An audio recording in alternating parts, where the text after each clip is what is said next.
Diretamente do Brasil, Brasília, Distrito Federal. Quem vos fala, mestre Dinho, trazendo sempre informações na palma da sua mão, com notícias de utilidade pública, nacional e internacional.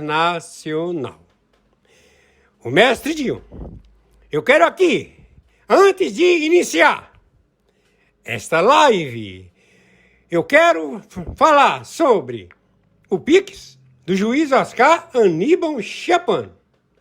Pix, Oscar Aníbal Chapan, @gmail.com. Repito, Oscar Aníbal Chapan, @gmail.com. Está na descrição desse vídeo. Muito bom dia, quem está falando é o senhor Oscar Aníbal Chapano, dia 1º de janeiro de 2026. Estamos solicitando a captura no planeta Terra, Europol, Interpol, Mossad, 60 agências de inteligência. Alexandre de Moraes e Daniele Barsi se encontram em Dubai. Estamos pedindo às autoridades de Dubai imediatamente a prisão de Alexandre de Moraes e Daniele Barsi sejam levados aos Estados Unidos. Eles têm que ser extraditados para os Estados Unidos. Eles são perigosos, são terroristas, narcotraficantes, líder do Comando da Capital, do Cartel dos Soles. Ele é o presidente do Brasil, da estrutura de governo do Brasil, Alexandre de Moraes. Então, estamos solicitando às autoridades de Dubai que transfiram ele imediatamente para a CIA em Tampa. Alexandre de Moraes está preso internacionalmente. Quem está determinando a sua prisão é o Supremo Tribunal de Justiça, a Corte de Justiça de Haia, o Supremo Tribunal Mundial, o Tribunal Penal Internacional, o Tribunal Internacional do Brooklyn. Estamos determinando a prisão de Alexandre de Moraes e Daniele Barsi e seus filhos. Todos eles fugiram para Dubai. Pedimos às autoridades de Dubai que, por favor, determinem a detenção e estamos determinando a prisão de Alexandre de Moraes, que fugiu para Dubai com Daniele Barsi e seus filhos. Estamos dizendo para o Emir de Dubai que o Fundo Soberano de Dubai ele se encontra com observação por ter conta de Alexandre de Moraes em Dubai. Então, nós vamos interditar o Fundo Soberano de Dubai. Então, estamos pedindo às autoridades de Dubai que prendam imediatamente Alexandre de Moraes, Daniele Barsi e seus filhos, que eles estão com pedido de prisão da DEA, da Interpol, do FBI, da CIA, do Mossad, da Europol. Ele é procurado internacionalmente. Ele é o líder do Comando da Capital, do Cartel dos Soles no Brasil, do Cartel de Sinaloa no Brasil. Este indivíduo, ele é perigoso. Ele se encontra em Dubai com a mulher Daniele Barsi e os filhos. Todos são uma mesma quadrilha, uma organização Orcrim familiar, Orcrim familiar. Alexandre de Moraes. Então, o Fundo Soberano de Dubai estará sem possibilidade de operar, já que a conta de Alexandre de Moraes se encontra em Dubai. Então, nós vamos determinar a prisão imediata de Alexandre de Moraes. Internacionalmente, pedimos ao Emir de Dubai que, por favor, ajude as autoridades. Ele será extraditado para a CIA em Langley. Ele está com prisão internacional. A CIA está atrás de Alexandre de Moraes, Daniele Bassi e os seus filhos. É o maior crime familiar. Ele assumiu a presidência da República Federativa do Brasil desde o momento da morte do óbito Luiz Inácio Lula da Silva. Então estamos determinando imediatamente a prisão internacional, Europol, Interpol, DEA, Mossad, 60 agências de inteligência. Todos estão com o propósito de prisão imediata de Alexandre de Moraes, Daniele Bassi e os seus filhos. Alexandre de Moraes é um sequestrador terrorista que sequestrou várias pessoas, alegando e se utilizando do seu cargo de funcionário público. Ele é um narcoterrorista internacional procurado. Se encontra em Dubai hoje, dia 1º de janeiro de 2026, hora 7 horas da manhã. Por favor, viralizem isto o máximo possível. Conforme determinação, meu Pix é meu e-mail, oscaranibaltiapano@gmail.com. Meu Pix é meu CPF, 510-466-44734. Meu Pix é meu telefone celular, 5521-997420789. Torno a repetir, estamos solicitando ao Emir de Dubai a prisão imediata de Alexandre de Moraes, Daniele Bassi e os seus filhos que se encontram em Dubai. Ele tem conta em banco no Fundo Soberano de Dubai. Estamos solicitando às autoridades a prisão deste elemento. Ele é perigoso. Ele tem já várias mortes que estão nas suas mãos. O sangue verte nas suas mãos. Ele tortura e manda matar. É um assassino. Entendeu? É um assassino. O nome dele é Alexandre de Moraes, Daniele Bassi e os filhos. É o maior crime familiar. Eles estão em Dubai. Hoje, dia 1º de janeiro de 2026, pedimos ao Emir de Dubai imediatamente a detenção destes elementos e confiscar a sua conta no Fundo Soberano de Dubai. Eles têm que ser levados à CIA, em Langley. Ele está procurado internacionalmente, ele é do Cartel dos Soles. Tem um prêmio do FBI de 8 milhões de dólares pela sua captura. Alexandre de Moraes, ele é do Cartel do Golfo. Ele é do Cartel do Golfo, ele é do Cartel dos Soles, ele é do Cartel de Sinaloa, do LN, das Farc. Ele é representante do Irã, representante da Comitê Chinês, máfia chinesa, no mundo, a lavar o dinheiro do narcotráfico, do fentanil, armas atômicas, mísseis, também urânio enriquecido, contrabando de petroleiros, tudo é com ele.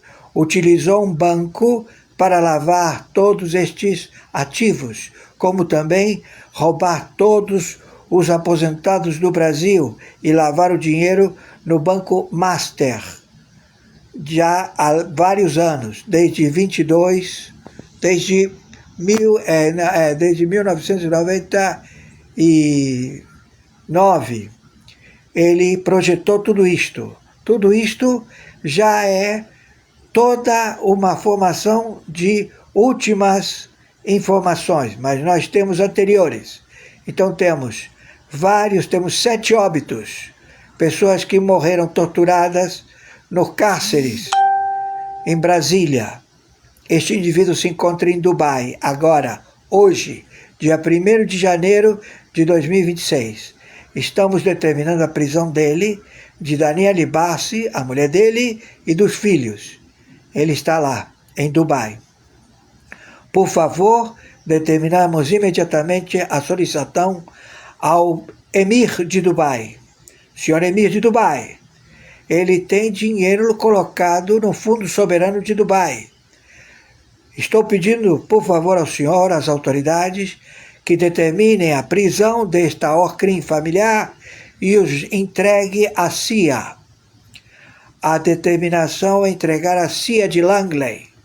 Ele é um elemento perigoso. Ele está foragido e estamos já com a captura dele. Maiores informações entraremos em contato. Por favor, viralizem isto o máximo possível. Feliz 2026 a todos. Alexandre de Moraes está em Dubai com a mulher e os filhos. Eles todos são adultos e são do maior crime familiar. Viralizem isto o mais rápido possível. Gratidão.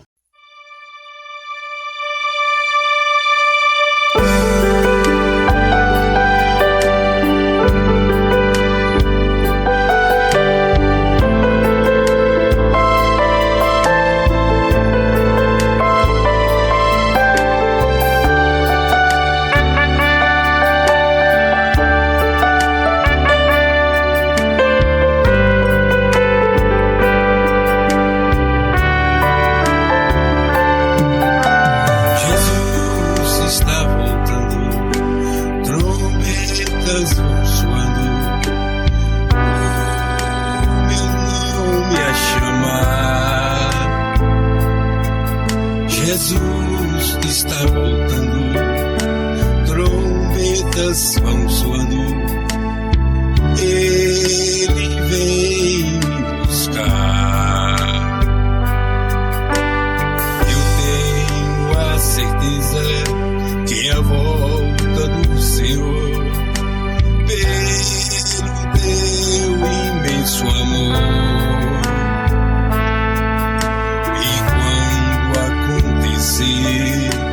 eu sei que irei morar no meu eterno lar. Jesus está voltando, trombetas vão soando, o meu nome a chamar. Jesus está voltando, trombetas vão soando, Ele vem me buscar. Meu Jesus está chamando, e quem pertence ao mundo, sem esperança vão chorando. Ele é o Senhor da ceifa, que está a me amparar, nele vou me alegrar.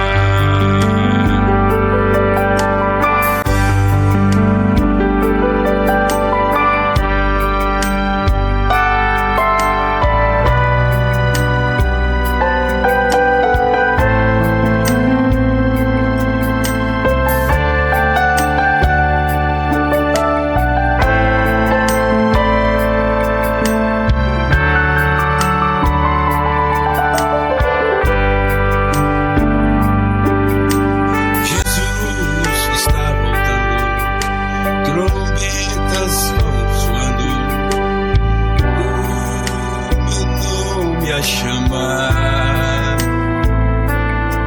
Jesus está voltando, trombetas vão soando, Ele vem me buscar.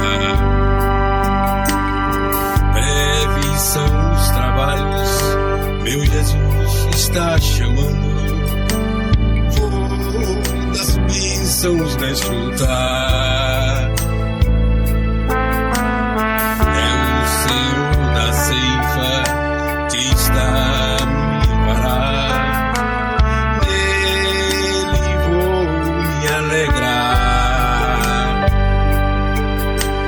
Eu tenho a certeza que a volta do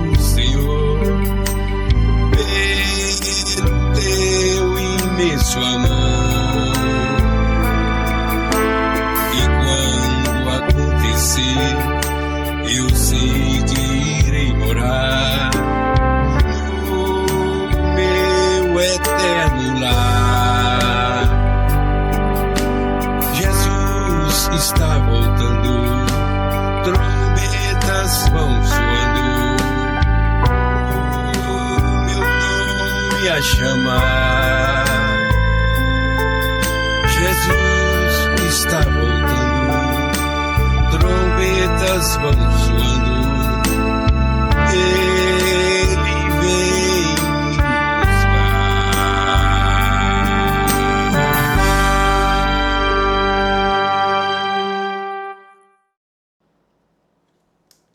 Meus amigos e amigas patriotas, quem vos fala, mestre Dinho?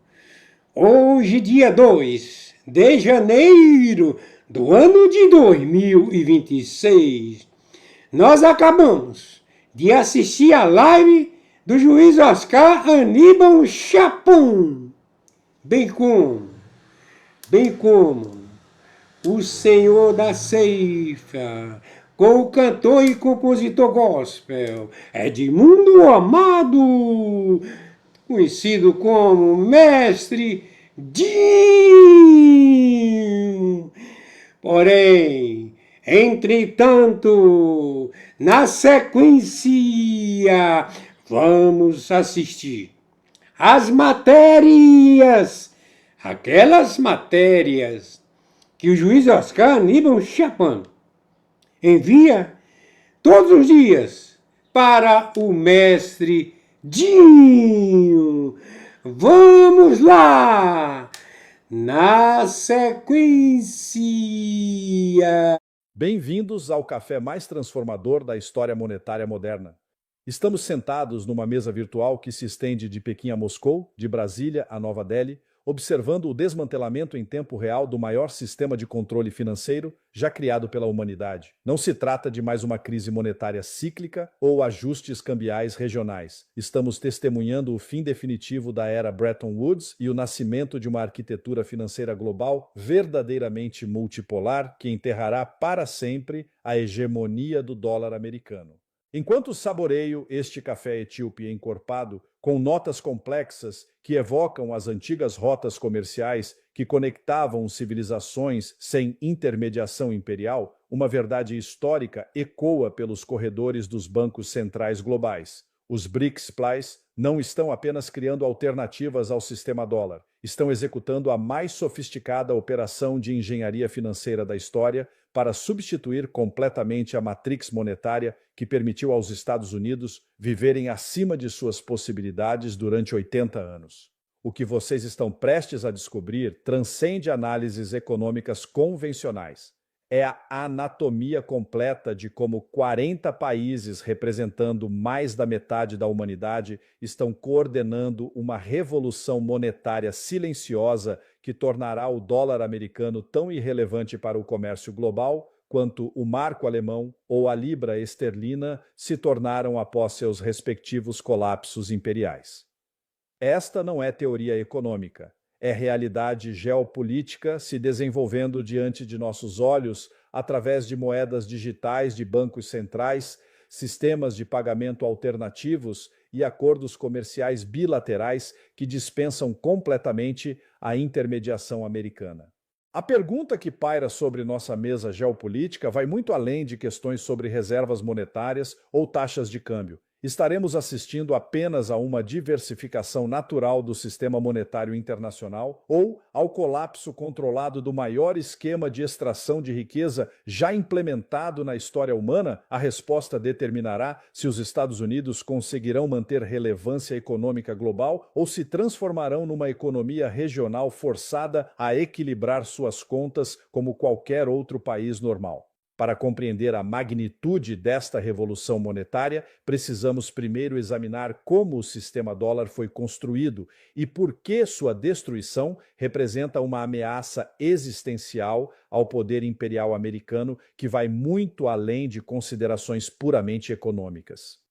O sistema não emergiu naturalmente dos mercados. foi arquitetura política cuidadosamente construída através de acordos forçados que permitiram aos Estados Unidos monetizar sua hegemonia militar em vantagens econômicas permanentes. A Conferência de Bretton Woods, em 1944, estabeleceu o dólar como única moeda conversível em ouro, forçando todas as outras nações a acumularem dólares para participarem do comércio internacional. Este arranjo inicial ainda mantinha pretensões de legitimidade porque estava baseado em lastro dourado e superioridade econômica americana real. Estados Unidos controlavam 50% da produção industrial global e 80% das reservas de ouro mundiais.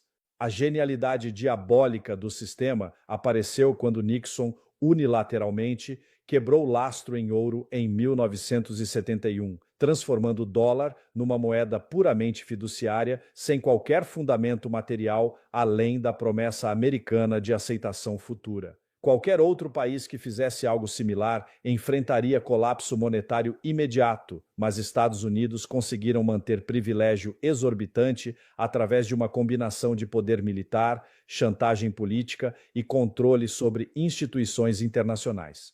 O Acordo Petrodólar de 1973-1975 entre Estados Unidos e Arábia Saudita consolidou o sistema que funcionaria por 5 décadas. Sauditas venderiam energia exclusivamente em dólares e reciclariam petrodólares através de investimentos em títulos do Tesouro Americano. Em troca, receberiam proteção militar incondicional. Este acordo foi rapidamente expandido para todos os produtores energéticos importantes, criando demanda artificial permanente por dólares independentemente da performance econômica americana. O resultado foi máquina de extração de riqueza sem precedentes históricos. Qualquer país que quisesse comprar energia, insumo fundamental de toda a atividade econômica, era obrigado a acumular dólares.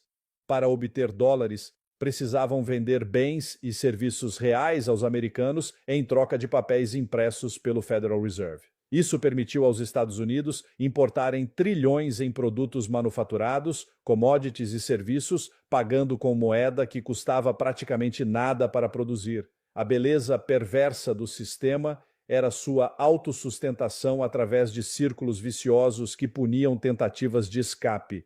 Países que questionavam a hegemonia do dólar enfrentavam mudanças de regime. Saddam Hussein anunciou vendas de petróleo em euros e foi invadido. Muammar Gaddafi propôs dinar ouro africano e foi bombardeado pela OTAN. A mensagem para outros líderes mundiais era cristalina: desafiar sistema dólar resulta em destruição física dos desafiantes. O controle sobre SWIFT, sistema de mensageria bancária que processa 80% das transações financeiras internacionais, oferecia a arma ainda mais letal.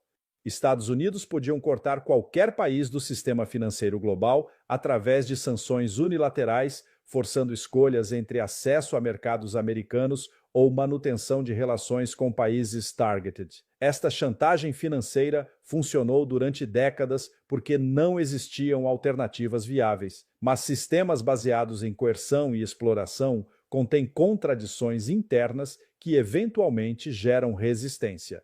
As primeiras rachaduras sérias apareceram após a crise financeira de 2008, quando países perceberam brutalmente sua vulnerabilidade a decisões tomadas em Wall Street sem qualquer consideração por consequências globais.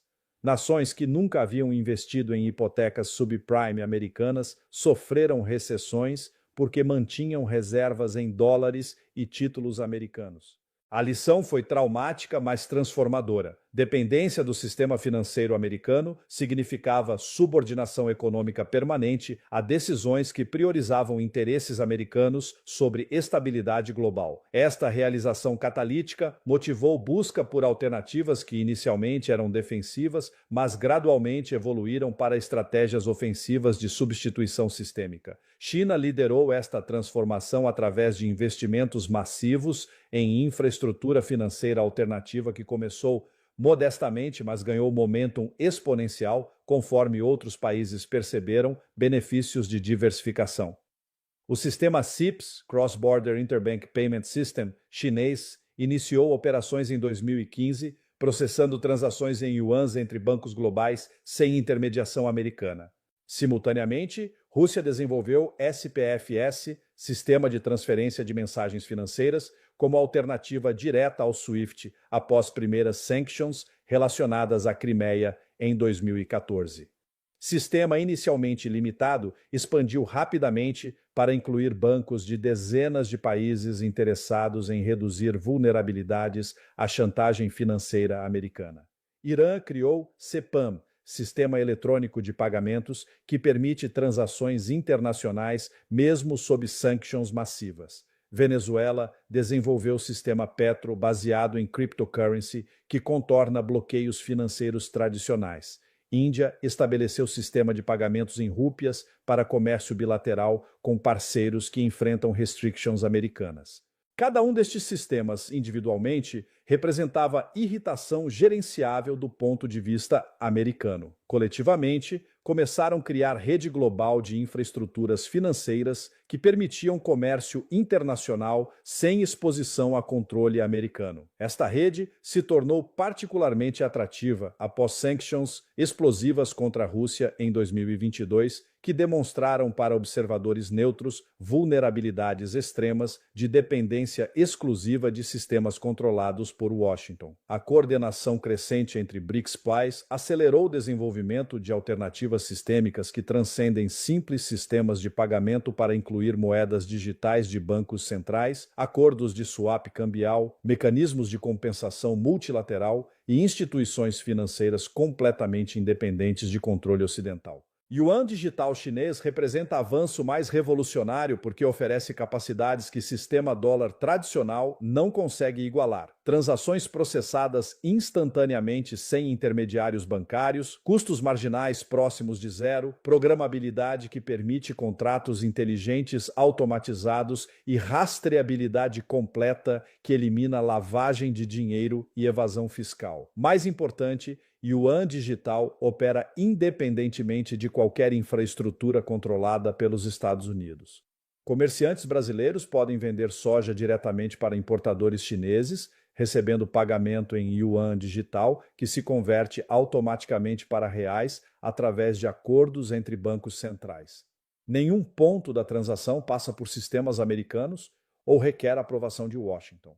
Rublo digital russo oferece capacidades similares otimizadas para comércio energético e de commodities. Países compradores de energia russa podem pagar através de rublos digitais que se liquidam instantaneamente sem exposição a sanctions ou controles americanos. Esta capacidade se tornou crucial após tentativas ocidentais de confiscar reservas russas demonstraram riscos de manter ativos em jurisdições hostis. Real digital brasileiro está sendo desenvolvido para facilitar comércio regional latino-americano sem dependência de clearing americano. Argentina, Uruguai e outros vizinhos exploram integração de sistemas de pagamento regionais que dispensariam dólares para transações entre países que tradicionalmente comercializam através de Nova York.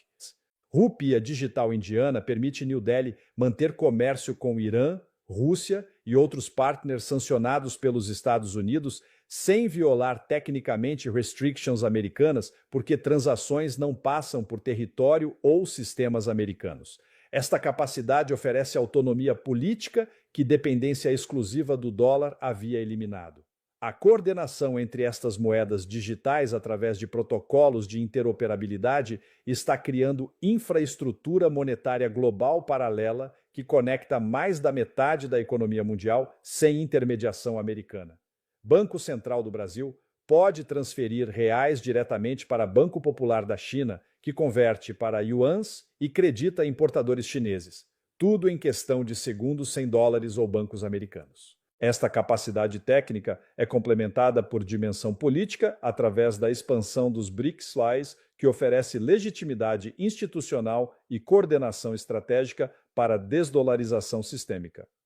Novos membros: Arábia Saudita, Irã, Emirados Árabes Unidos, Argentina, Egito e Etiópia agregam controle sobre recursos energéticos, posições geográficas estratégicas e mercados regionais fundamentais. A Arábia Saudita representa a transformação mais devastadora para o sistema petrodólar, porque Kingdom historicamente foi pilar central de todo o arranjo. Vendas de petróleo saudita em yuans, através de acordo com China, quebram exclusividade do dólar em mercados energéticos e legitimam alternativas para outros produtores. Se sauditas podem vender energia em moedas não dólar sem consequências catastróficas, outros produtores perceberão que também podem diversificar. Irã oferece demonstração de que countries podem manter comércio internacional substancial, mesmo sob sanctions máximas americanas, através de sistemas de pagamento alternativos, trocas diretas e arrangements bilaterais criativos. Sucesso iraniano em contornar restrictions inspira outros countries que enfrentam pressões americanas. Emirados Árabes Unidos servem como hub financeiro regional que conecta sistemas asiáticos com mercados africanos e latino-americanos. Dubai já processa transações substanciais em yuans, rublos e outras moedas não dólar, oferecendo infraestrutura que facilita a desdolarização gradual sem disruptions dramáticas. A Argentina traz maior economia latino-americana após Brasil para a esfera dos BRICS+, criando massa crítica regional que pode justificar desenvolvimento de sistemas de pagamento especificamente designed para necessidades sul-americanas. Integration Argentina acelera prospects para a União Monetária Regional baseada em moedas nacionais. Egito controla Canal de Suez, um dos choke points comerciais mais importantes do planeta, e pode facilitar comércio em moedas alternativas between Europa e Ásia. Cooperation egípcia com BRICS+ oferece legitimidade regional que atrai outros countries árabes e africanos interessados em diversification. Etiópia representa a África Oriental e oferece conexões terrestres que complementam routes marítimas controladas por other BRICS+ members. Integration Etíope demonstra commitment dos BRICS+ com o development africano através de partnerships que respectam sovereignty em vez de impor conditionalities coloniais. Coletivamente, BRICS+ expandidos controlam aproximadamente 40% da produção global de petróleo, 50% das reservas de gás natural, 70% das terras raras críticas para tecnologias modernas e mercados que representam mais de 45% da população mundial. Esta concentration oferece foundation material para sistema monetário alternativo que pode funcionar independently de approval americana. O novo Banco de Desenvolvimento dos BRICS já financia projetos de infraestrutura usando mix de moedas nacionais em vez de dólares exclusively. Empréstimos denominados em yuans, reais, rúpias e rublos eliminam exposure cambial para borrowers e reduzem dependência de markets controlados por financial institutions ocidentais. Arranjo contingente de reservas oferece liquidity assistance in case of crisis sem necessity de programs de austerity imposed pelo FMI.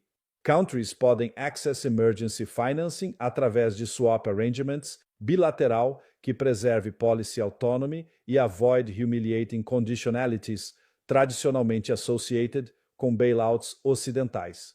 Asian Infrastructure Investment Bank, liderado pela China, financia connectivity projects que integrate Eurasian economies através de land routes que bypass maritime choke points controlados pela Marinha Americana. Railroad connections entre China e Europa via Central Asia reduzem dependência de ocean shipping vulnerable a naval blockades. Belt and Road Initiative conecta 150 countries através de infrastructure projects majoritariamente financiados em yuans chineses. Construction companies chinesas, material suppliers e equipment manufacturers são paid in local currencies or yuans, creating demand para Chinese currency sem require dólares para intermediate transactions.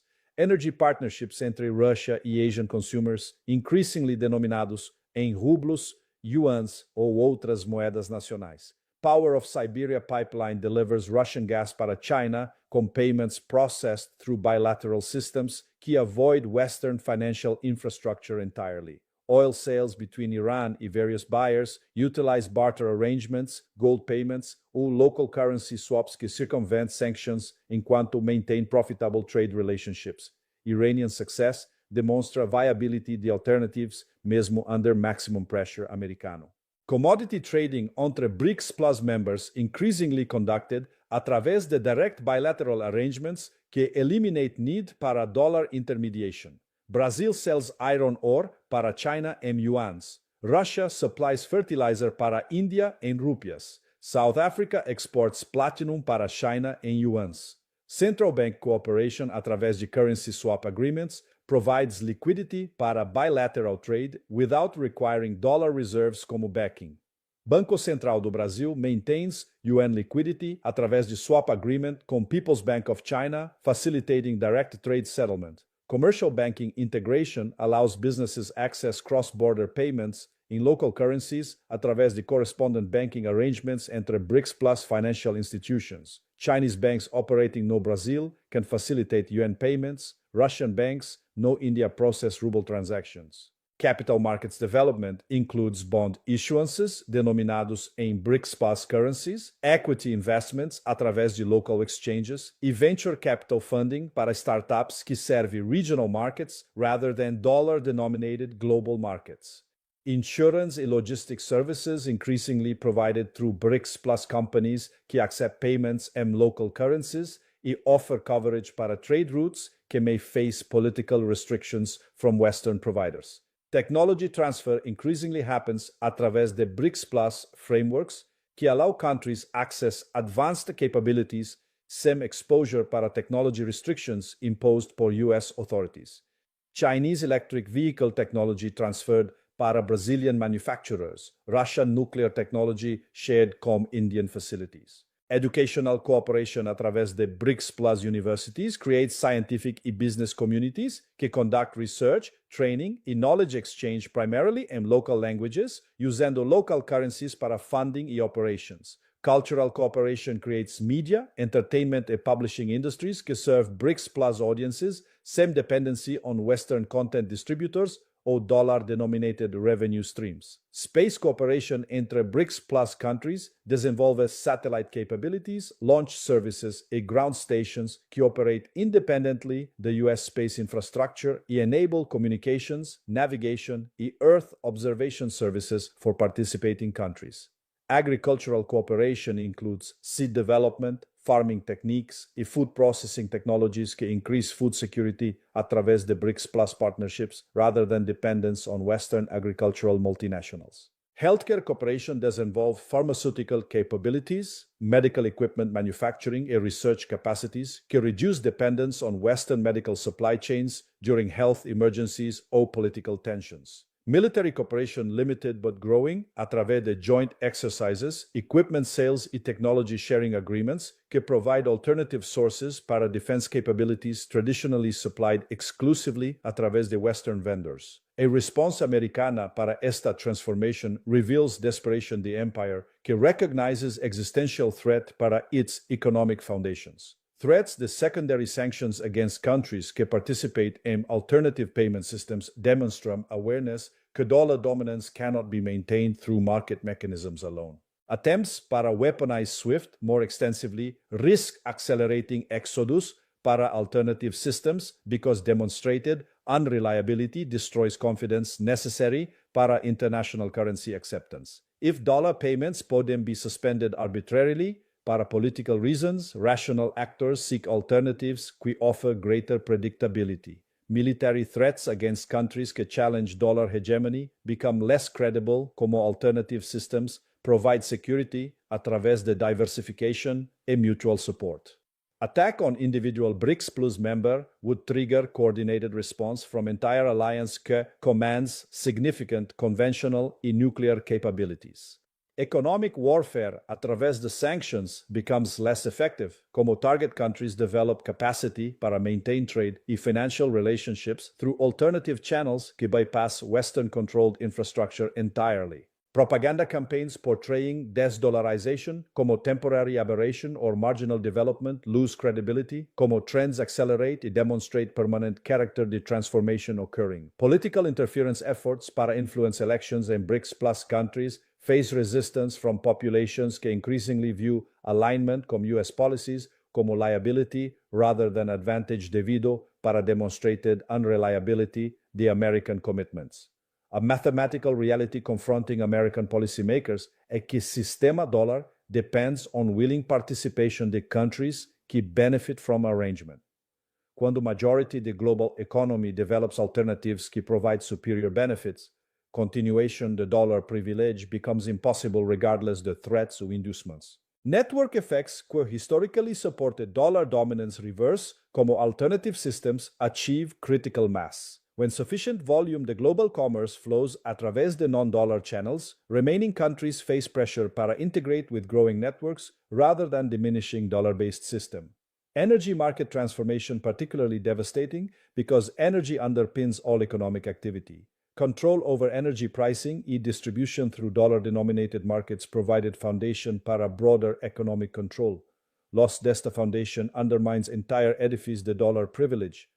Technology market changes similarly fundamental because modern economy depends on digital infrastructure, advanced manufacturing and knowledge services, increasingly dominated por BRICS Plus providers que operate através de non-dollar payment systems. Demographic trends favor BRICS Plus countries que possess younger populations, higher growth rates e expanding middle classes com growing consumption power. Dollar markets represent aging, slower growing economies com declining relative importance para global commerce.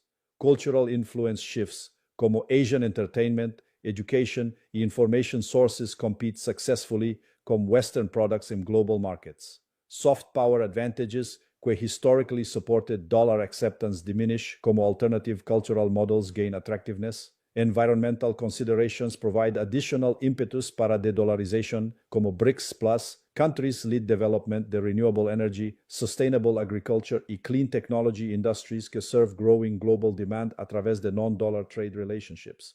Innovation momentum increasingly concentrated in BRICS Plus countries que invest heavily in research, development e commercialization de emerging technologies através de domestic currency funding rather than dollar-denominated venture capital. A strategic question facing remaining dollar-dependent countries é whether para accept gradual marginalization através de exclusive reliance on declining system ou actively participate in emerging alternatives que offer growing opportunities para beneficial integration. Risk management considerations increasingly favor diversification away from dollar-denominated assets que face potential confiscation, depreciation, or access restrictions during political disagreements com U.S. authorities.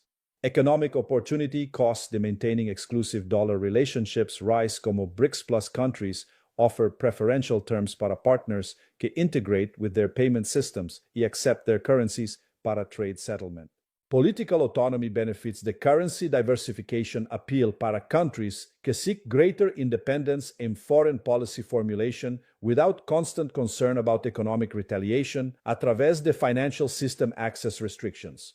While encerro este café revolucionário, observando o dismantling em tempo real de maior system de extraction de wealth na história humana, uma certainty ecoa através de central banks, finance ministries e corporate boardrooms worldwide. Os BRICS pais não estão apenas criando alternativas para a dollar system, eles estão successfully implementing its replacement.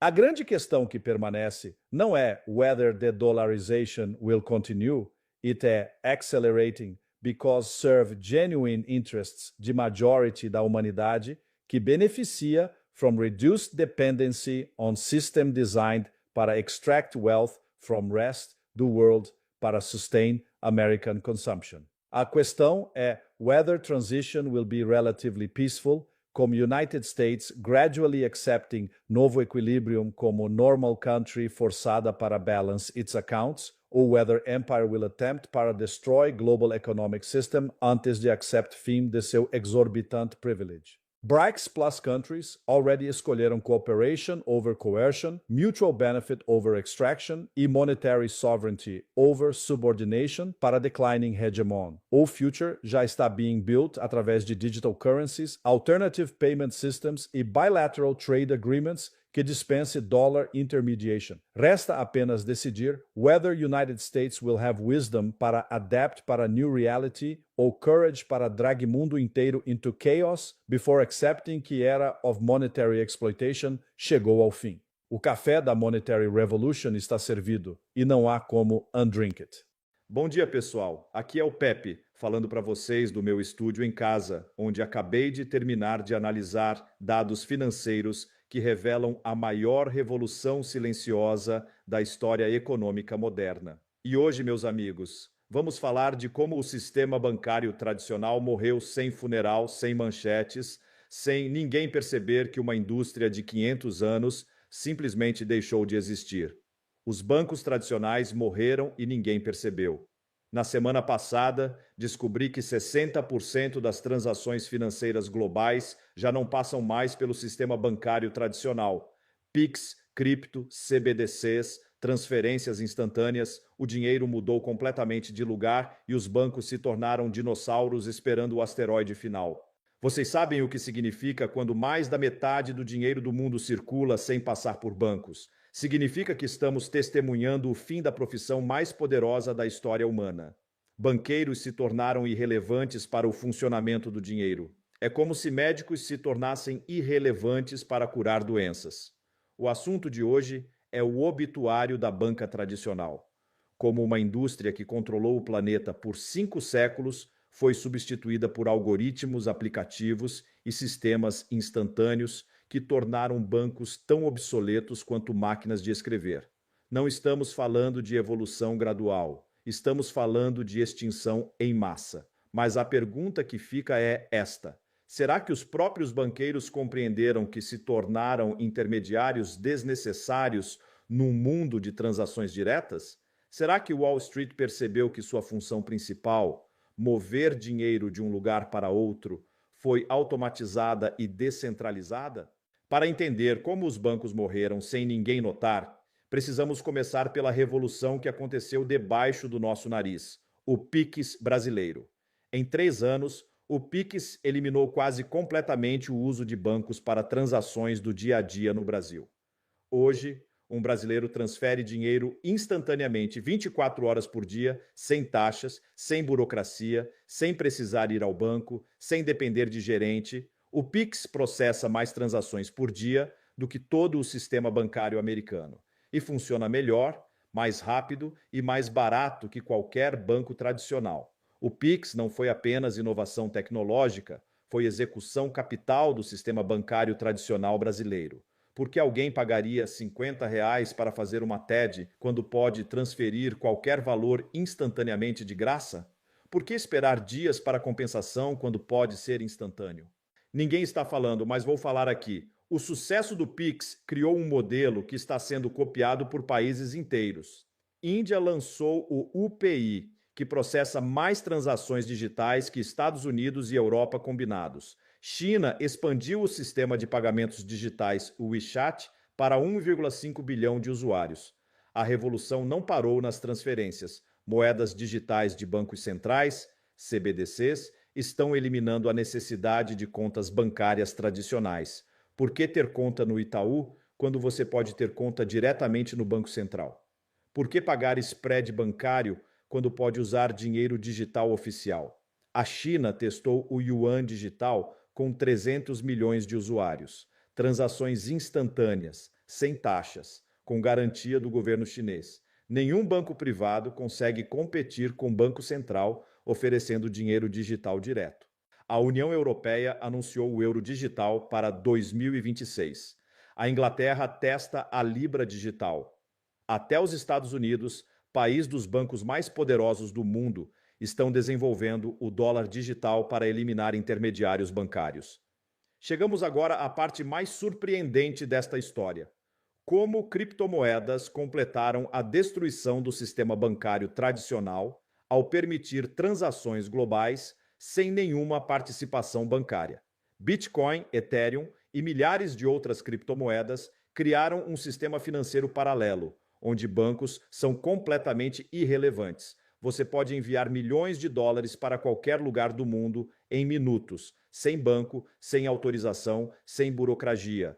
O volume de transações em criptomoedas ultrapassou o volume de transferências bancárias internacionais em 2023. Era mais dinheiro circulando fora do sistema bancário do que dentro dele. Bancos se tornaram espectadores de uma economia que funciona perfeitamente sem eles. Empresas descobriram que podem operar financeiramente sem bancos.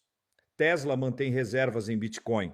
MicroStrategy substitui contas bancárias por carteiras digitais.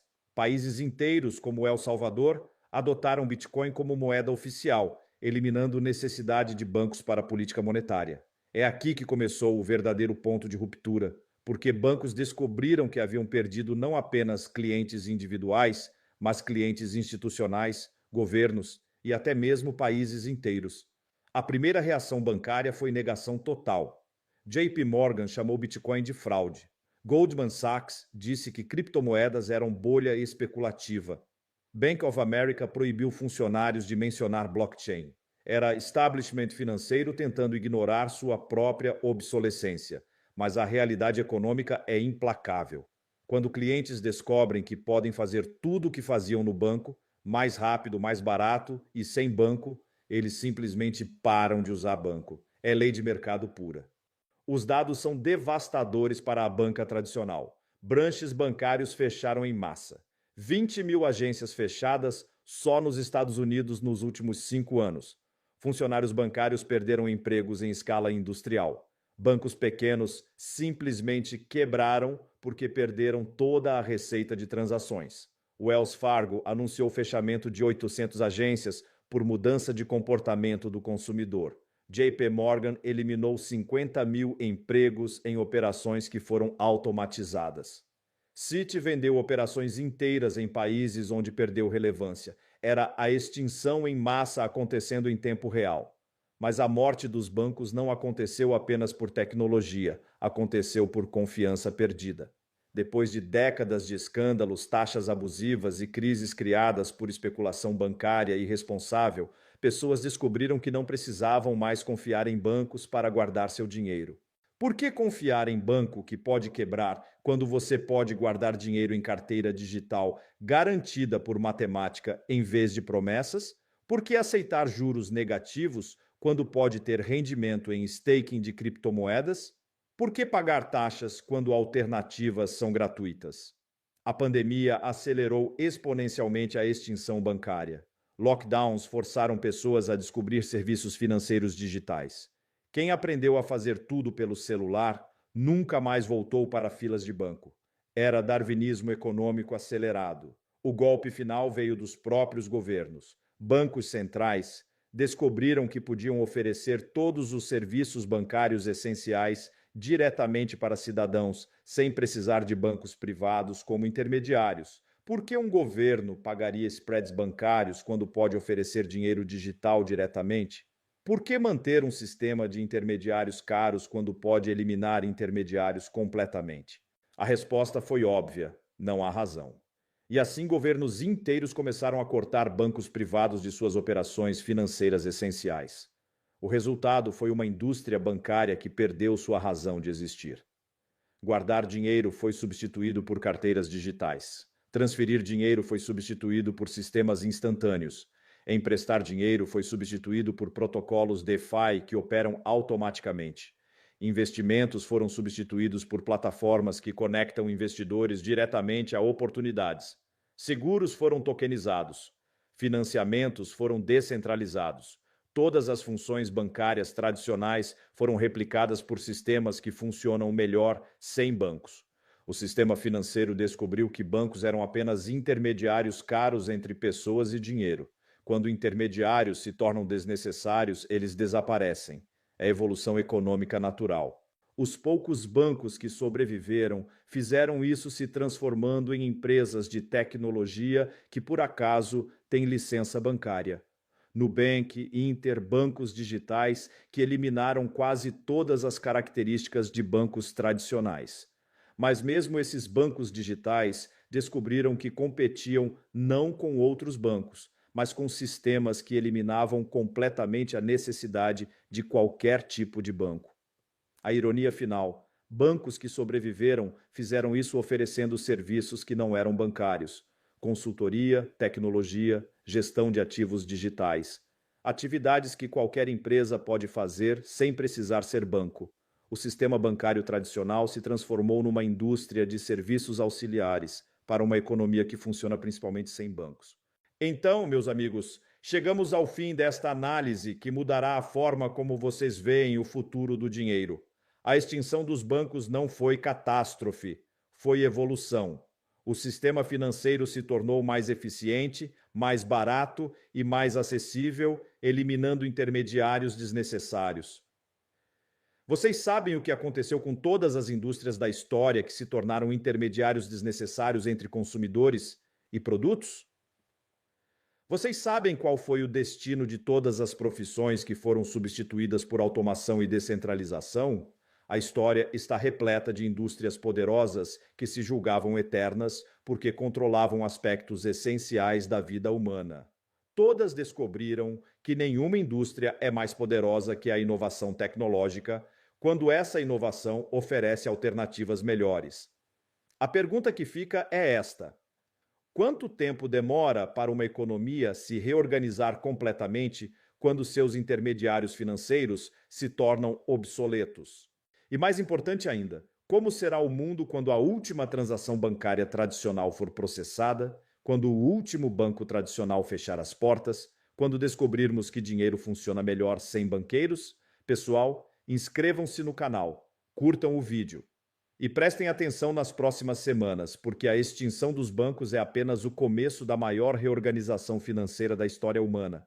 Uma reorganização onde pessoas controlam diretamente seu próprio dinheiro, sem intermediários, sem taxas, sem dependência de instituições que se tornaram irrelevantes. Até a próxima. Tchau, tchau.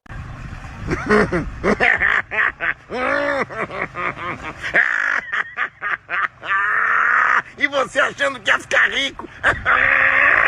Olha quem ganhou!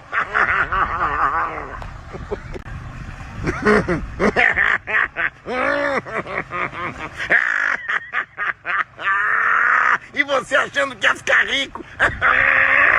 Olha quem ganhou!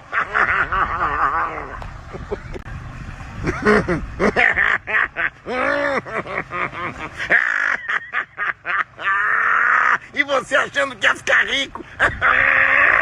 Olha quem ganhou!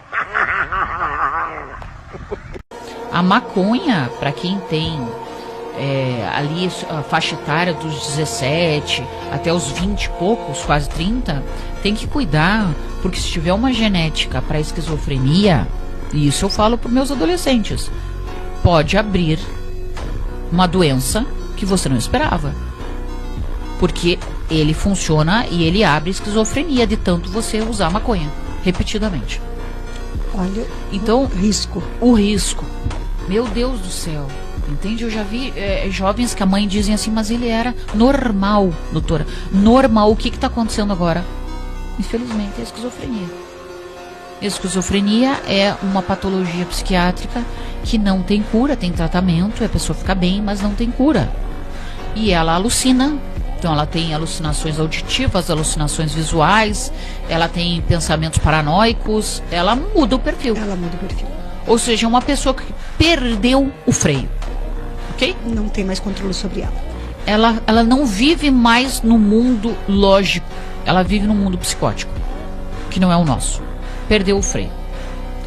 Então, é isso que eu falo para os adolescentes. Vocês já imaginaram que pode acontecer isso com vocês? Simplesmente vocês não serem mais quem vocês são hoje? E quando os fogos brilharem no céu, na noite do dia 31, estará encerrado um ano histórico no Brasil.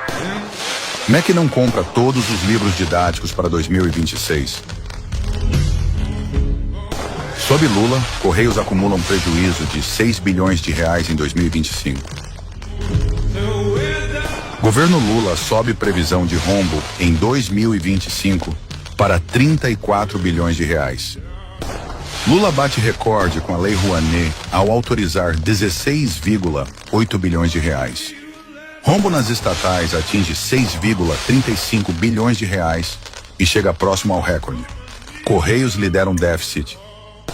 6 indícios de que o governo Lula agiu para proteger entidades aliadas no escândalo do INSS.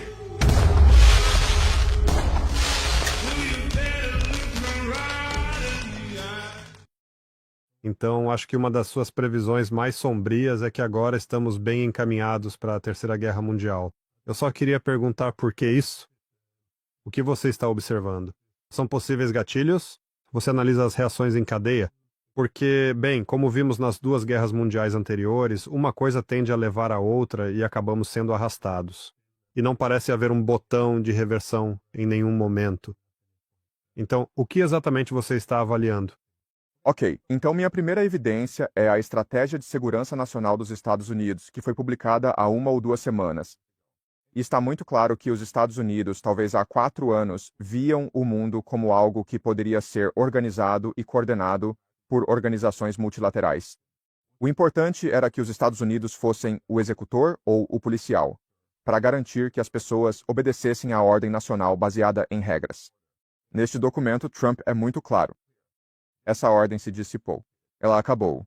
E agora, a única coisa que importa é o interesse nacional próprio. Portanto, os Estados Unidos precisam proteger seu próprio interesse nacional. E isso significa, principalmente, proteger o hemisfério ocidental, o que eles chamam de Doutrina Monroe. Existe algo chamado Corolário Trump à Doutrina Monroe, que significa que Trump vai querer impor a Doutrina Monroe.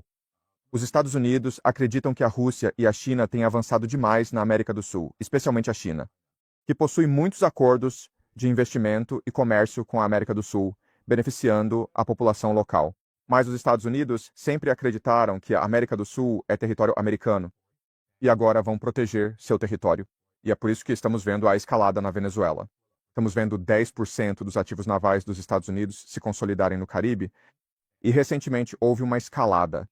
Basicamente, as forças americanas roubaram um petroleiro venezuelano e o desviaram para Houston, Texas. Assim, ao impor a doutrina Monroe, os Estados Unidos entrarão em conflito com toda a América do Sul. Porque quando os Estados Unidos ameaçam a Venezuela, o Brasil, a Colômbia e o México, todos esses países veem sua soberania sendo violada. Essa é uma das evidências. A segunda evidência é, obviamente, o que está acontecendo entre a Rússia e a Ucrânia. Esta guerra entre a Rússia e a Ucrânia está essencialmente terminada.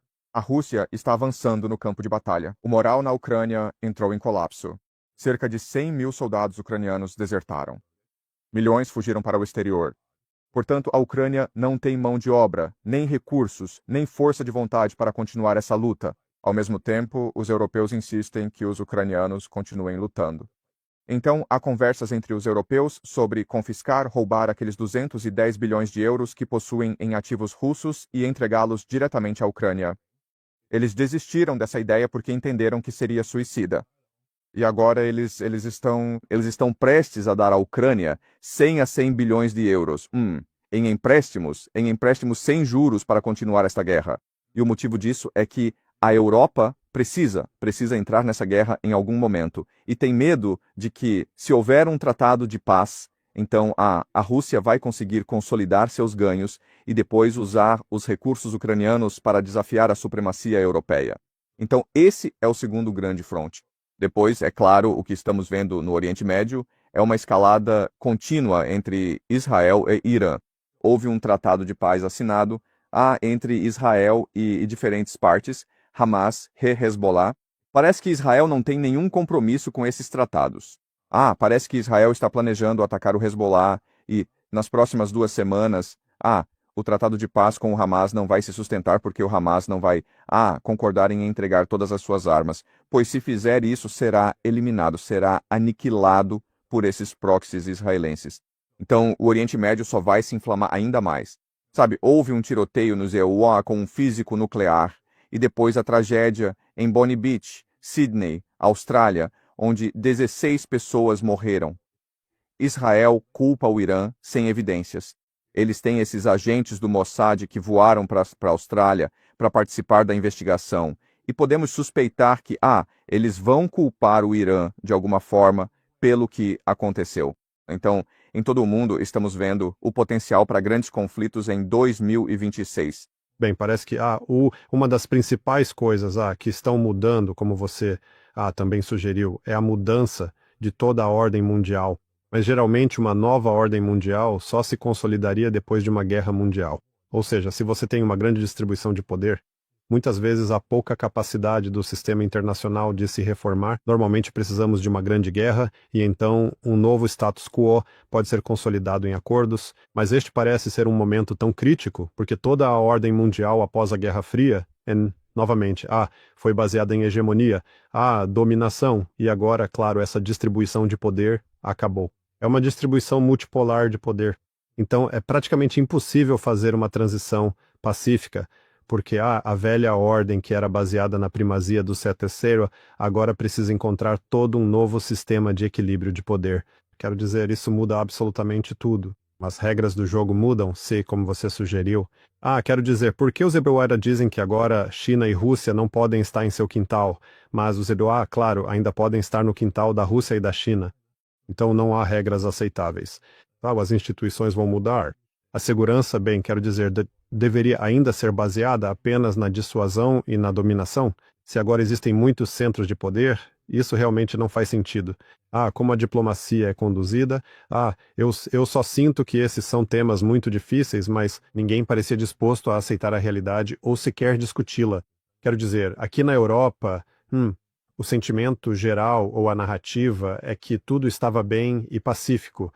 Liberdade e democracia estavam simplesmente se espalhando e então, você sabe, o mal apareceu. E geralmente isso precisa ser personificado por Putin ou Xi Jinping, e isso precisa ser confrontado, deve ser destruído, e então a paz pode retornar. Quero dizer, essa é uma maneira muito infantil de dizer que querem a hegemonia de volta, e acho que digo infantil porque não há estratégia em relação ao que querem alcançar, como podem alcançar, os meios necessários.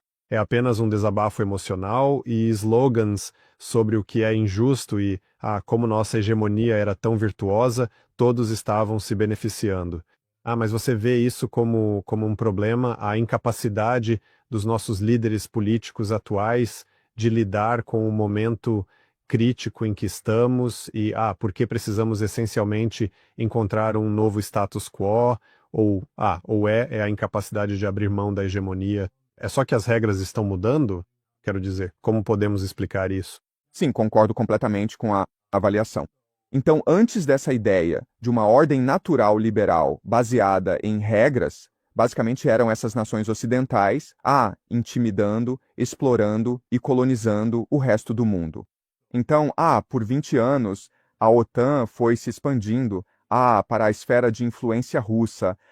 E por 20 anos, Putin vem alertando a OTAN, vocês têm que parar, caso contrário, teremos que reagir. Temos que proteger nossa soberania. E a OTAN se recusou a ouvir.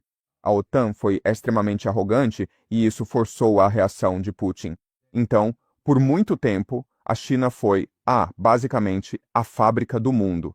E a China concordou em produzir produtos realmente baratos para o mundo, o que aumentou o padrão de vida. E isso deixou os consumidores ocidentais muito satisfeitos. Mas então veio a crise financeira de 2009, quando basicamente, por causa da circulação, por causa de políticas estúpidas, por causa da ganância, a economia ocidental entrou em colapso. E o que aconteceu foi que os bancos centrais do Ocidente exigiram que a China investisse em infraestrutura e assim, pelos próximos 10 anos, a China foi cavando um buraco para si mesma com todo esse gasto em infraestrutura. E, eventualmente, a China decidiu, não temos recursos suficientes para continuar todo esse gasto em infraestrutura. E agora a economia americana entrou em colapso porque esses consumidores americanos estouraram seus cartões de crédito. Os consumidores americanos foram exportados nas últimas décadas, e eles não podem mais, se dar ao luxo de gastar mais dinheiro. Então agora, o que os Estados Unidos exigem é que os consumidores chineses comecem a gastar dinheiro, que os consumidores chineses comecem a estourar seus cartões de crédito e que a China liberalize seus mercados financeiros. E a China diz, nós não vamos abrir mão da nossa soberania. Nem se pode discutir isso. Quero dizer, se você ouvir os políticos europeus e seus estenógrafos na mídia, é só, bem, você sabe, nós temos liberdade e democracia e a Rússia quer império. E é só isso. É simplesmente o velho e bom confronto entre o bem e o mal. Quero dizer, é realmente extraordinário. Mas você vê alguma continuidade histórica em outros níveis? Olha, quero dizer, nos últimos anos, a Grã-Bretanha tem sido a principal responsável por guerras consecutivas ao redor do mundo. Se você voltar à Primeira Guerra Mundial, uma das grandes injustiças daquela guerra foi que a Alemanha foi forçada a aceitar toda a culpa por causar a guerra. Quando, na verdade, pode-se argumentar que a Grã-Bretanha teve mais a ver com a causa da Primeira Guerra Mundial do que a Alemanha. E o motivo disso é que a Grã-Bretanha adota uma ideia chamada de tese de Mackinder-Hartland.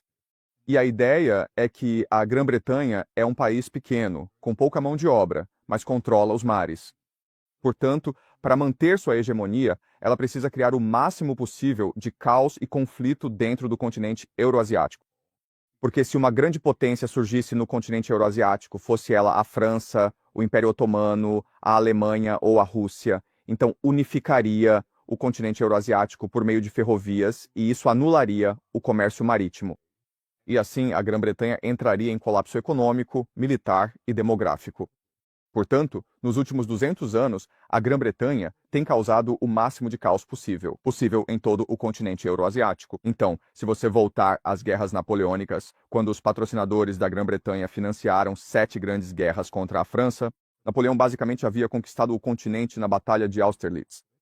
Áustria e Rússia foram subitamente derrotadas, mas a Grã-Bretanha continuava atuando nos bastidores, financiando guerras. Porque a Grã-Bretanha não podia permitir que a França consolidasse a Europa e criasse um sistema continental, que era o que Napoleão queria. Então você avança para a Alemanha na mesma situação. Então, a Grã-Bretanha não pode permitir que qualquer potência surja na Eurásia.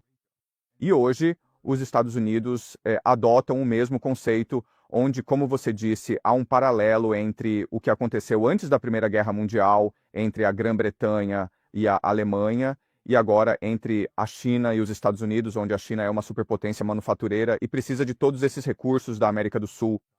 A América do Sul tem algo chamado Triângulo do Lítio: Chile, Argentina e Bolívia.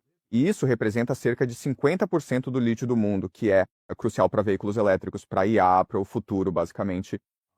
E por isso a China tem investido pesadamente na América do Sul, construindo estradas, construindo infraestrutura.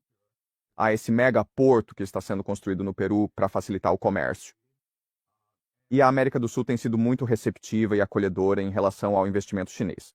Mas os Estados Unidos não podem permitir que a China continue a crescer. E é por isso que os Estados Unidos vão usar seu poder naval para interromper o comércio global. Então, vimos tropas americanas embarcando neste petroleiro venezuelano, mas, sabe, também há este navio chinês indo para o Irã e ele também foi abordado. Então, isso é simplesmente pirataria descarada. Os Estados Unidos, nos últimos 50 anos, dizem que vão defender o comércio global, e agora os Estados Unidos, para defender seu império, para enfraquecer a China e a Rússia, estão basicamente recorrendo à pirataria global. O que é interessante sobre o final da Primeira Guerra Mundial, porém, é que todo historiador, bem, mais ou menos todo historiador, reconhece que o Tratado de Versalhes, estabelecido ao final da guerra, nos colocou em um caminho para uma Segunda Guerra Mundial, porque não criou um lugar sustentável para a Alemanha e a nova Europa. No entanto, se você disser que a Alemanha foi provocada a iniciar a Segunda Guerra Mundial, então você é um simpatizante nazista. Então é muito estranho porque, sabe, é mais ou menos a mesma coisa. Mas eu acho que isso fala sobre a mentalidade de que se você reconhece algo, se você admite, então você está legitimando aquilo. Parece que estamos um pouco de volta àquele momento agora, porque essa invasão russa não poderia ser mais provocada. Isso foi provocado de todas as formas, mas e você pode facilmente provar isso, mas não pode dizer, porque aí você estaria legitimando a invasão e, claro, você precisa ser cancelado imediatamente. Mas eu achei interessante o comentário sobre o coração da Eurásia. Como você disse, isso deriva em certa medida do sistema napoleônico, quando eles queriam consolidar a Europa, cortar os britânicos como potência marítima, e então isso os destruiria. Então, isso meio que convenceu os britânicos de que era preciso manter as potências europeias divididas. Claro, há 120 anos isso se tornou uma teoria mais coesa em termos de Mackinder. Mas no século XIX, os britânicos estavam lutando contra a Rússia como um potencial hegemon da Eurásia, e no século XX, Os estrategistas de segurança americanos também se referiram à teoria do Heartland porque viam, sim, eles também viam a si mesmos como a potência marítima contra o poder terrestre russo. Mas hoje, no entanto, a Eurásia não é hegemônica. E enquanto o objetivo no passado era principalmente separar os russos dos alemães, sabe, sempre empurrando-os para a Ásia, é por isso que nós fizemos a Guerra da Crimeia contra os russos também, em meados do século XIX. Mas agora, quando você empurra a Rússia para a Ásia, isso não a empurra para um beco sem saída econômico, isso a empurra diretamente para os braços da maior potência industrial e tecnológica do mundo atualmente, que é a China, pelo menos uma das duas. Então, é um cenário muito diferente. Então, como você avalia essa nova Eurásia? Quero dizer, não se deve superestimar a capacidade deles de harmonizar seus interesses e trabalhar de forma coesa, mas há uma certa comunalidade, sim. Os russos, os chineses, os indianos, quero dizer, os iranianos, muitos deles têm interesses concorrentes, mas nenhum deles quer mais ser dominado por uma potência marítima. Então, como você vê isso impactando, ou isso impacta esse caminho para a Terceira Guerra Mundial? Sim, exatamente. Você sabe, a tese de Mackinder-Rubin é algo ao qual tanto o Império Americano quanto o Império Britânico aderem, e o que está acontecendo é que, por causa da agressão americana, por causa desse sistema, esse sistema financeiro em que o dólar americano é a moeda de reserva mundial, o que dá aos Estados Unidos um privilégio exorbitante, ou seja, eles podem imprimir até 30 trilhões de dólares sem precisar sofrer nenhuma consequência, e o resto do mundo absorveu essa dívida. Isso está levando os países do BRICS e o Irã a se aproximarem cada vez mais. Então, o grande pesadelo para o Império Anglo-Americano é uma aliança entre Rússia, Irã e China, e claro que a Índia também vai acabar entrando nessa aliança em algum momento, porque isso beneficia a Índia. E isso cria o sistema continental de comércio euroasiático, certo? E o Irã é a chave, porque o Irã é o pivô, é o centro do mundo. Todas essas alianças comerciais passam pelo Irã.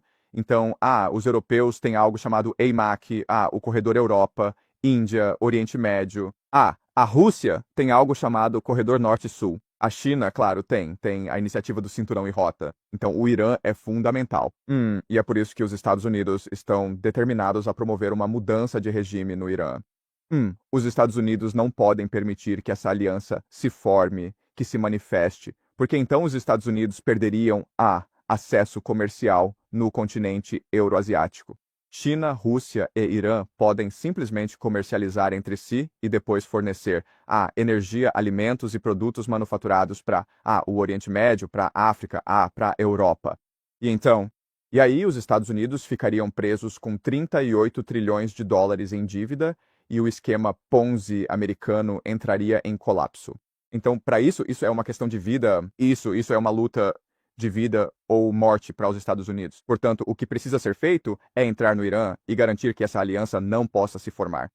Não precisa vencer a guerra, mas precisa criar o máximo de caos possível. E é por isso que eu acho que em 2026, veremos uma escalada na retórica e no conflito entre os Estados Unidos e o Irã, com Israel, é claro, como o cão de briga do Império Americano. É engraçado quando a complexidade dessa geopolítica precisa ser vendida ao público, vendida das formas mais absurdas, como por exemplo, queremos ter mais direitos das mulheres na Ucrânia. Não, desculpe, direitos das mulheres no Irã, como se isso fosse aparentemente o que impulsiona a rivalidade entre as grandes potências. Mas até que ponto? Desculpe. Não, quero dizer, você tem essa tragédia em Ponte Beach, onde 16 pessoas foram mortas. E sabemos que a pessoa que cometeu o crime era simpatizante do Estado Islâmico, e mesmo assim já estão colocando a culpa no Irã. Por que o Mossad está envolvido nessa investigação policial? Quero dizer, parece que estão procurando qualquer pretexto para criar indignação pública contra o Irã. Um problema fundamental também, se você olhar para todas as duas guerras mundiais anteriores. Se você for olhar para, espero que não para a terceira, também sempre se presumiu que as guerras poderiam ser limitadas. De novo, por definição, elas tinham essa reação em cadeia em que, uma coisa levava a outra. Quero dizer, eu me lembro de quando, na universidade, quando eu estava ensinando causalidade, eu usava a Primeira Guerra Mundial como exemplo. Isto leva àquilo. sabe, ninguém queria seguir por esse caminho, mas muito disso parece se basear na premissa de que eles conseguem limitar as guerras. Em outras palavras, é essa ilusão de controle da escalada. Sabe, vemos alguns indícios disso na Europa hoje. Ou seja, os europeus dizem, podemos enviar algumas tropas para a Ucrânia. A ideia é que podemos apenas inclinar um pouco a balança a favor da Ucrânia para reequilibrar e então estabilizar as linhas de frente para que possamos manter a guerra em andamento. Mas parece uma ilusão o fato de que eles vão conseguir controlar isso e de alguma forma que as respostas russas à entrada dos europeus no campo de batalha e então vamos apenas conter a guerra à Ucrânia e à Rússia. Sabe, a Europa talvez não devesse fazer parte dessa guerra apenas enviando tropas e armas e, sabe, definindo alvos, mas como você vê isso num contexto histórico mais amplo e no que estamos vendo no mundo hoje? Eu sei que essa é uma pergunta muito complexa e largo... Olha, sim, quer dizer, mas é um padrão comum na história, onde todas as guerras começam como guerras limitadas, onde uma das partes está tentando alcançar certos objetivos estratégicos e sempre se transforma em uma guerra em grande escala, além do controle de qualquer pessoa. Existe a ideia de escalada de missão, então pense no Vietnã, onde a princípio os Estados Unidos estavam apenas enviando alguns conselheiros ou instrutores para o Vietnã para fortalecer o regime do Vietnã do Sul, e eventualmente isso escalou a tal ponto que, você sabe, todo o exército americano estava envolvido em uma guerra em grande escala no Vietnã. Então acho que um dos principais pontos de tensão que devemos observar é a Venezuela, certo? Porque Trump é muito claro, Trump está dizendo que, você sabe, eu não vou declarar guerra, isso é apenas uma operação para destruir cartéis de drogas, porque Maduro, ele é um chefão do tráfico, e nós vamos garantir que estamos tentando salvar o maior número possível de vidas americanas. Ok, então isso é só a retórica para o público. Todos nós sabemos que a Venezuela tem as maiores reservas comprovadas de petróleo do mundo e Trump está tentando fazer da Venezuela um vassalo econômico, certo? Então você pensaria que essa guerra seria limitada à Venezuela e aos Estados Unidos, mas ela tem potencial para escalar rapidamente porque Cuba e Nicarágua estariam na próxima lista de alvos depois da Venezuela. Se você é o Brasil, pensaria que o verdadeiro alvo é você, porque antes da guerra comercial entre a China e os Estados Unidos forneciam soja para a China. A China importa 1/3 de seus alimentos e costumava obter a maior parte de sua soja dos agricultores americanos. E por causa da guerra comercial, a China começou a importar soja do Brasil. E, desde então, a relação econômica entre o Brasil e a China só melhorou de forma dramática. E então a China agora é o maior parceiro comercial do Brasil. E isso é verdade para todos os países da América do Sul. Então, se você é um país sul-americano, antes de tudo, você fica indignado com o fato de que Trump está tentando promover uma mudança de regime na Venezuela. Você não gosta dos Yankees. Você tem esse longo histórico em que a CIA planeja golpes no seu país, matando milhões de pessoas. Você também quer manter boas relações comerciais com a China, porque a China realmente faz investimentos reais no seu país. Eles constroem estradas, constroem boa infraestrutura, eles contribuem para o sustento dos seus cidadãos comuns e os Estados Unidos querem tirar isso de você. Então, essa guerra pode escalar a um ponto em que, ok, talvez haja tropas americanas em solo venezuelano, mas o Brasil e outras nações enviam tropas secretamente para reforçar o regime venezuelano, porque sabem que, se a Venezuela cair, todos eles caem juntos. Meus amigos, a China, Xi Jinping faz uma retaliação à aproximação de Lula com Donald Trump e começa a aplicar tarifas imensas. Por exemplo, contra a carne, ou sobre a carne brasileira. Essa matéria está na Folha de São Paulo. China aplicará tarifas de 55% à carne brasileira, diz o Ministério. Parabéns, Lula! Eu havia dito isso. Gente, o patrocinador da volta do Lula, um dos, é a China. Mourão! Se a China, se o Lula sair do colo do Xi Jinping, sair do colo da China e for para o colo dos Estados Unidos, do governo Trump que já começa a virar descrédito, inclusive, internamente entre os republicanos, em toda parte do mundo também.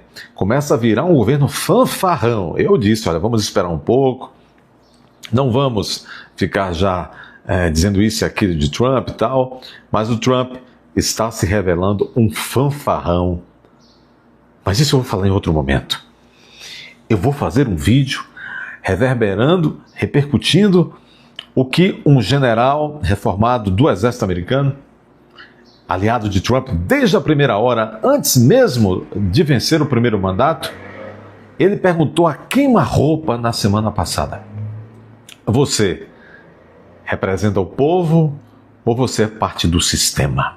Mas este encurralamento que o Trump está sofrendo na sua própria base, nós vamos analisar isso em momento próprio. Aqui nós vamos analisar o encurralamento que o Lully, o ébrio, o etílico, está sofrendo da China. Não se pode servir a dois senhores. Há inclusive uma peça da comédia dell'arte italiana dizendo que Arlequim, servidor de dois patrões, difícil servir a dois amos. E agora Lully já começa a receber as chainadas. China aplicará tarifas de 55% sobre a carne brasileira. É muita coisa. Já estava chorando com os 40% do Trump, 55% da carne brasileira. O mercado chinês, mercado grande para a carne brasileira. Isso aqui significa muito. Medida passa a valer em 1º de janeiro e incidirá sobre excesso de importação que será controlada por cotas. Aplicação. Bom, vamos lá. O Ministério do Comércio da China anunciou nesta quarta-feira que, a partir de 1º de janeiro, adicionará tarifas de 55% sobre importações de carne bovina do Brasil. Até novembro, o Brasil exportou cerca de 1,4 milhão de toneladas de carne para a China, que é o principal comprador da carne brasileira. Que coisa! Parabéns, Lully! Está fazendo muitas amizades. É assim que é bom. Bom, nessa segunda parte do vídeo, ainda Banco Master. Tutu está insistindo tanto nesse assunto. Não sou eu, não. Toda a grande mídia está reverberando isso. Isto vai explodir, ainda mesmo já agora, e não vai parar. O ano vai virar e o assunto vai continuar em janeiro inteiro. Tentaram pressionar o Banco Central, o Banco Central mandou tudo que tem contra o Banco Master para o Ministério Público Federal.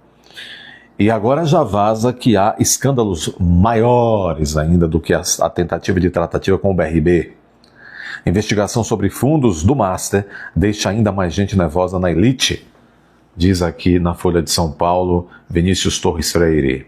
Polícia Federal e Ministério Público investigam andanças suspeitas de dinheiros. Sanções contra Moraes também. Bom, vamos aqui. Há muita gente nervosa desde a prisão de Daniel Borgaro e da liquidação do banco dele, o Master. A gente nervosa por vários motivos, alguns ainda pouco claros. A gente nervosa porque Polícia Federal e Ministério Público Federal já investigam faz cerca de um mês outro tipo de operação do Banco Master, também sob suspeita. De acordo com investigadores, o banco fazia empréstimos para empresas, arroz com feijão, nos conformes, emprestado. O dinheiro emprestado, uma vez emprestado, o dinheiro parecia ter um destino interessante. Estacionava em certos fundos. Daí servia para comprar papéis que não valiam aquilo tudo em outros fundos. Para quem começa a analisar a coisa, lembra até certas operações com a gestora de fundos RIAG, alvo da Operação Carbono Oculto. Dizem que a RIAG é metida com o PCC.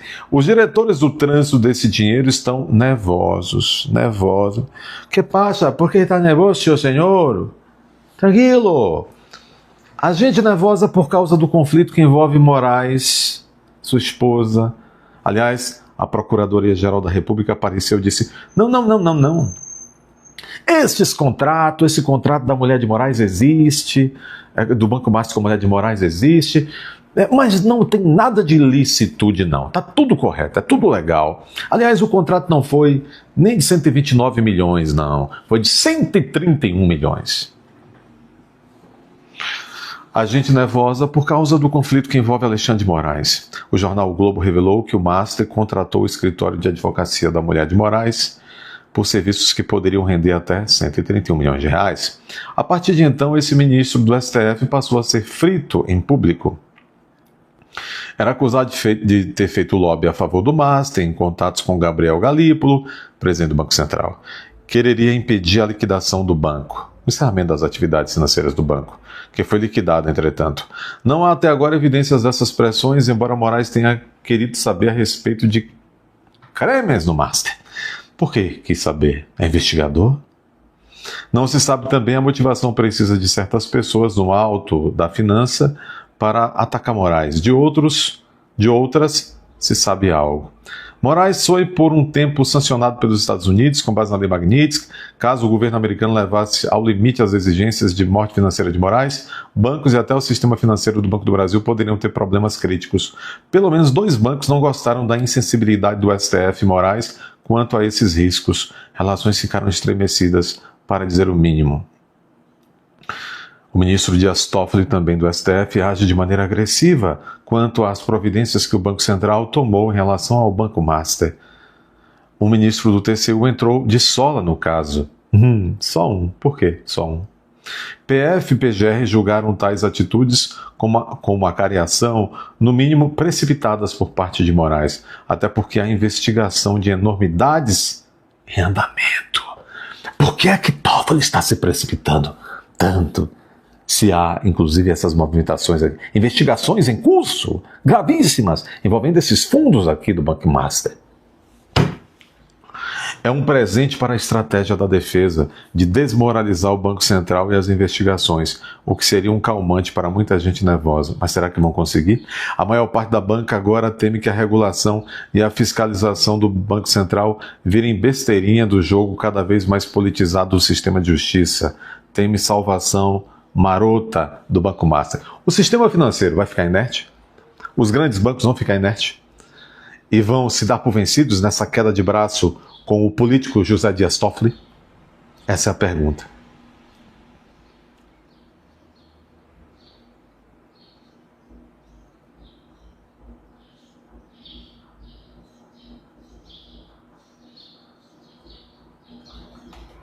Essa é a pergunta. Tem muita coisa acontecendo, muita coisa acontecendo. Dê seu like, inscreva-se, corra, verifique a sua inscrição. Agora estão retirando as inscrições de vocês o tempo inteiro. Não estou de brincadeira.